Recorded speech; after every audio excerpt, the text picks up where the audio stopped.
उधर आकांक्षा दुबे केस में पुलिस ने समर सिंह को गाजियाबाद से गिरफ्तार करने में कामयाबी हासिल की। 26 मार्च को आकांक्षा का शव पुलिस को मिला था और उसके बाद से ही समर सिंह फरार था। कई ठिकाने बदलने के बाद वो बीते 4 दिनों से गाजियाबाद में था, जहां एक रिहायशी अपार्टमेंट से पुलिस ने समर सिंह को गिरफ्तार कर लिया। समर सिंह को पकड़ने में वाराणसी पुलिस और गाजियाबाद पुलिस ने मिलकर ऑपरेशन चलाया। गाजियाबाद की जिला अदालत में समर सिंह को पेश किया गया, जहां से उसे ट्रांजिट रिमांड पर वाराणसी पुलिस को सौंप दिया गया। आप देख पा रहे हैं फिलहाल हम गाजियाबाद कोर्ट में हैं और समर सिंह को यहाँ पर गाजियाबाद कोर्ट ने समर सिंह को ट्रांजिट रिमांड पर बनारस पुलिस को सौंप दिया है। इस दौरान गायक समर सिंह लगातार मीडिया के कैमरों से खुद को छुपाने की नाकाम कोशिश करता रहा। मीडिया कर्मियों ने उसका पक्ष जानने के लिए उससे सवाल भी पूछे, लेकिन वो कुछ नहीं बोला। कुछ बोलोगे? समर कुछ बोलना है? समर कुछ कहना चाहोगे? अपनी सफाई में कुछ कहना है? सीबीआई समर के भाई संजय सिंह और उसके कुछ दोस्तों की भी पुलिस को तलाश है, लेकिन वो अब तक फरार है। हालांकि पुलिस को लगता है कि समर सिंह से पूछताछ होने के बाद संजय सिंह और उसके बाकी दोस्तों को भी जल्द ही ढूंढ लिया जाएगा। दूसरी तरफ वाराणसी के सौमेंद्र होटल के एक सीसीटीवी फुटेज ने इस केस को नया मोड़ दे दिया, क्योंकि फुटेज में सौमेंद्र होटल का स्टाफ कमरा नंबर 105 खोलने की कोशिश करता दिखा। 26 मार्च को होटल के इसी कमरे में आकांक्षा दुबे का शव मिला था। पुलिस अब तक यही मान रही है कि आकांक्षा दुबे ने खुदकुशी की थी। समर पर आकांक्षा को खुदकुशी के लिए उकसाने का आरोप लगा है, लेकिन ये फुटेज सामने आने के बाद आकांक्षा के परिवार ने नया आरोप लगा दिया। परिवार का आरोप है कि आकांक्षा की मौत के पीछे होटल से जुड़े लोगों का भी हाथ हो सकता है। नियम के मुताबिक आकांक्षा का कमरा पुलिस की मौजूदगी में ही खोला जाना चाहिए था, लेकिन होटल के कर्मचारियों ने पुलिस के पहुंचने से पहले ही होटल का कमरा खोल दिया था। हालांकि समर की गिरफ्तारी के बाद आकांक्षा के परिवार को जल्द इंसाफ मिलने की उम्मीद है और आकांक्षा की मां ने तो यूपी के सीएम से समर को फांसी दिलाने की मांग कर दी। वो भी जीवित ना रहे, जान के बदले जान मुझे चाहिए। बस योगी आदित्यनाथ से मेरी यही प्रार्थना है। आकांक्षा का परिवार शुरू से ही इस घटना को आत्महत्या मानने को तैयार नहीं है, जबकि शुरुआती जांच के बाद से ही पुलिस इसे खुदकुशी मानकर चल रही है। लेकिन समर सिंह के फरार होने के कारण शक की सुई समर पर ही टिकी हुई थी। एफआईआर के मुताबिक समर सिंह पर आईपीसी की धारा 306 के तहत आत्महत्या के लिए उकसाने का आरोप है, लेकिन पुलिस भी अब तक ये नहीं बता पा रही कि आखिर आकांक्षा दुबे को आत्महत्या जैसा कदम क्यों उठाना पड़ा। उधर अजरबैजान और उसके पड़ोसी ईरान की दुश्मनी ने इतना बुरा मोड़ ले लिया कि रक्षा विशेषज्ञों को डर है कि जल्द ही ईरान और अजरबैजान सीधे सीधे भिड़ सकते हैं। हुआ ये कि अजरबैजान ने ईरान पर उसके यहां तख्ता पलट करने की साजिश का आरोप लगा दिया है और इस आरोप में उसने 6 लोगों को गिरफ्तार भी कर लिया। इसलिए माना जा रहा है कि अब अजरबैजान ईरान पर टूट भी सकता है। अजरबैजान ने बताया कि उसने अजरबैजान के ही जिन 6 नागरिकों को देश में उथल पुथल मचाने की साजिश में शामिल पाया, वो ईरान की सीक्रेट सर्विस के एजेंट थे। इससे पहले अजरबैजान ने अपने एक ईरान विरोधी सांसद पर जानलेवा हमले के लिए ईरान को ही जिम्मेदार ठहराया था।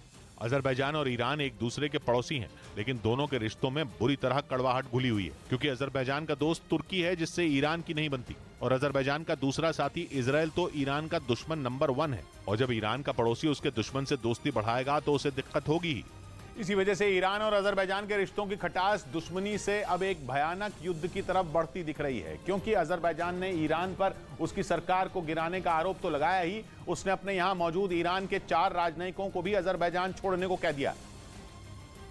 और इसके लिए अजरबैजान ने ईरान के राजनयिकों को 48 घंटे का वक्त दिया है। अजरबैजान ने आरोप लगाया कि ईरान के राजनयिक उसके यहां अपनी ड्यूटी के बजाय दूसरी गतिविधियों में शामिल थे। हालांकि अजरबैजान ने यह साफ नहीं किया कि असल में ईरान के राजनयिकों ने किया क्या था, लेकिन अहम बात यह है कि अजरबैजान पहले ही ईरान में अपना दूतावास बंद कर चुका है। ईरान को अजरबैजान और इजराइल की दोस्ती से प्रॉब्लम है, तो अजरबैजान की शिकायत यह है कि ईरान मुस्लिम देश होने के बावजूद अजरबैजान के दुश्मन आर्मेनिया के साथ है, और अजरबैजान की तरह आर्मेनिया भी ईरान का पड़ोसी है। इधर तेलंगाना के बीजेपी अध्यक्ष और सांसद बंदी संजय कुमार को जमानत पर जेल से रिहा कर दिया गया, जिसके बाद उन्होंने संसदीय क्षेत्र करीमनगर में रैली की, जिसमें समर्थकों की बड़ी भीड़ जुटी। एसएससी पेपर लीक मामले में बुधवार को उन्हें गिरफ्तार किया गया था। जेल से रिहाई के बाद बंदी संजय कुमार से केंद्रीय गृह मंत्री अमित शाह और बीजेपी अध्यक्ष जेपी नड्डा समेत बीजेपी के कई बड़े नेताओं ने फोन पर बात की। उधर चीन से तनाव के बीच जापान की सेना का एक हेलीकॉप्टर अचानक लापता हो गया। बाद में पूर्वी चीन सागर में जापान के सर्च ऑपरेशन के दौरान उस हेलीकॉप्टर का मलबा तो मिल गया, लेकिन उस पर सवार सेना के कमांडर समेत 10 लोगों का कोई पता नहीं चल सका, जिनकी तलाश के लिए जापान की सेना ने पूर्वी चीन सागर में अभियान शुरू कर दिया। सेना के जंगी जहाज और दूसरे हेलीकॉप्टरों की मदद से लापता हुए सैनिकों को ढूंढा जा रहा है। जापान के मुताबिक उसके ब्लैक हॉक हेलीकॉप्टर ने मियाको द्वीप के ऊपर से उड़ान भरी थी, जिसके बाद अचानक रेडार से उसका संपर्क टूट गया। जापान का मियाको द्वीप ताइवान की सीमा के नजदीक है और वहां से चीन के लड़ाकू विमान अक्सर ताइवान को डराने के लिए उड़ान भरते हैं। ऐसे में जापान को शक है कि उसके हेलीकॉप्टर के साथ हादसा होने में कहीं चीन का तो हाथ नहीं है। वैसे भी चीन इन दिनों जापान के साथ दुश्मनी निकालने में कोई कसर नहीं छोड़ रहा, क्योंकि हाल के महीनों में चीन कई बार जापान को डराने की कोशिश कर चुका है। इन दिनों इन दोनों देशों के बीच कुछ द्वीपों को लेकर लंबे वक्त से विवाद है और चीन दूसरे देशों की जमीनों की तरह ही जापान के द्वीपों पर भी कब्जा करने की फिराक में है। लेकिन जापान ने भी ईंट का जवाब पत्थर से देने की तैयारी शुरू कर दी। वो बड़े पैमाने पर खतरनाक हथियारों को जुटा रहा है। जापान अपनी शांति की नीति को छोड़कर युद्ध के लिए कमर कस चुका है। वो ये बात अच्छी तरीके से जानता है कि आज नहीं तो कल चीन उसके द्वीपों को हड़पने के लिए हमला जरूर करेगा। इसलिए जापान ने कुछ हफ्तों पहले अमेरिका के साथ घातक हथियारों की बड़ी डील की थी। हालांकि उसकी सेना में ज्यादातर हथियार अमेरिका के ही हैं और उसका जो Black Hawk helicopter training drill के दौरान हादसे का शिकार हो गया, वो भी उसे अमेरिका से ही मिला था, जिसे खास ऑपरेशन को अंजाम देने के लिए ही तैयार किया गया। यही नहीं, यह हेलीकॉप्टर कोई नई तकनीक से भी लैस है और इसीलिए जब उसका संपर्क अचानक रेडार से टूट गया और कई बार कोशिश करने के बावजूद उससे संपर्क नहीं हो पाया, तो जापान का शक और गहरा गया। उसे लगने लगा कि कहीं चीन ने तो उसके ब्लैक हॉक हेलीकॉप्टर को नहीं मार गिराया। हालांकि जापान की सेना अपने कमांडर समेत 10 सैनिकों को बचाने में जी जान से जुटी है। वहां के प्रधानमंत्री फुमियो किशिदा ने इस घटना पर अफसोस जताते हुए भरोसा दिया कि हेलीकॉप्टर पर सवार सभी लोगों को हर कीमत पर बचाया जाएगा और साथ ही इस घटना की जांच भी की जाएगी ताकि पता चल सके कि चीन ने तो कोई साजिश नहीं रची। इस बीच पश्चिमी मीडिया का दावा है कि रूस के सुखोई लड़ाकू विमान यूक्रेन के एयर डिफेंस सिस्टम को चकमा देने में कामयाब हो रहे हैं। इसकी वजह यह बताई गई कि यूक्रेन के पास जितने भी एयर डिफेंस सिस्टम मौजूद हैं, वो रूसी फाइटर जेट का सामना नहीं कर सकते और इसी वजह से पुतिन की सेना कई इलाकों में भयंकर तबाही मचा रही है, क्योंकि रूस के सुखोई लड़ाकू विमानों को रोकने में यूक्रेन के हथियार नाकाम साबित हो रहे हैं। पश्चिमी मीडिया के मुताबिक रूस अपने सुखोई 34 और सुखोई 35 फाइटर जेट के जरिए रोजाना कई गाइडेड बम बरसा रहा है। लेकिन जेलेंस्की की परेशानी यह है कि वो इन हमलों को चाहकर भी नहीं रोक सकते। इस बीच यूक्रेन की सेना ने भी मांग की कि इन हालात में अमेरिका उसे पेट्रियट मिसाइल डिफेंस सिस्टम देने में देरी न करे, ताकि यूक्रेन पुतिन की सेना को जवाब दे सके, क्योंकि हर गुजरते दिन के साथ रूसी सेना का हमला भी बढ़ता जा रहा है। इधर अभिनेत्री अमीषा पटेल के खिलाफ ठगी मामले में रांची की सिविल कोर्ट ने वारंट जारी कर दिया।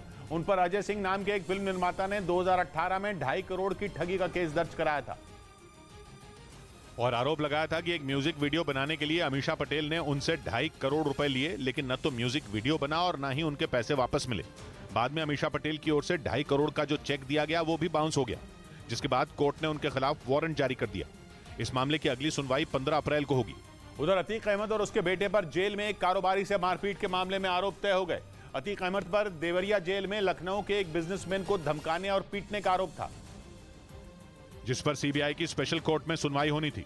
आरोप है कि 2018 में अतीक अहमद और उसके बेटे ने लखनऊ के एक कारोबारी को अगवा किया और उसे देवरिया में मौजूद जेल लेकर गए, जहां उससे जबरन कुछ दस्तावेजों पर साइन कराए गए, जिसके बाद अतीक और उसके बेटे उमर के खिलाफ सीबीआई ने जांच शुरू कर दी थी और अब 5 साल बाद इस मामले में उन पर आरोप तय कर दिए गए।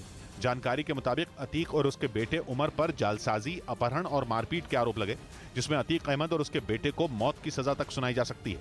इसके बाद यह तय माना जा रहा है कि अब अतीक अहमद का जेल से निकलना लगभग नामुमकिन है, क्योंकि उस पर पहले से ही उमेश पाल हत्याकांड समेत कई मामले दर्ज हैं और इस केस में भी उसे लंबी सजा भुगतनी पड़ सकती है।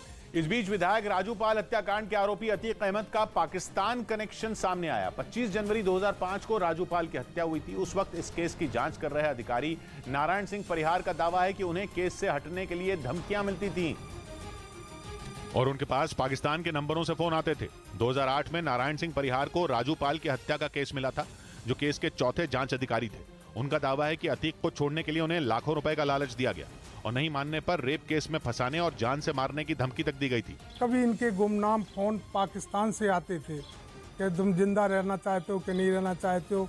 नारायण सिंह का आरोप है कि उन्हें कई दिनों तक धमकियां दी गईं, लेकिन वो अतीक के रसूख के आगे नहीं झुके। बाद में उन्होंने अतीक और उसके गुर्गों के खिलाफ चार्जशीट लगाई, जिसमें गुड्डू मुस्लिम भी था। हालांकि अब इस मामले की जांच सीबीआई कर रही है। वहीं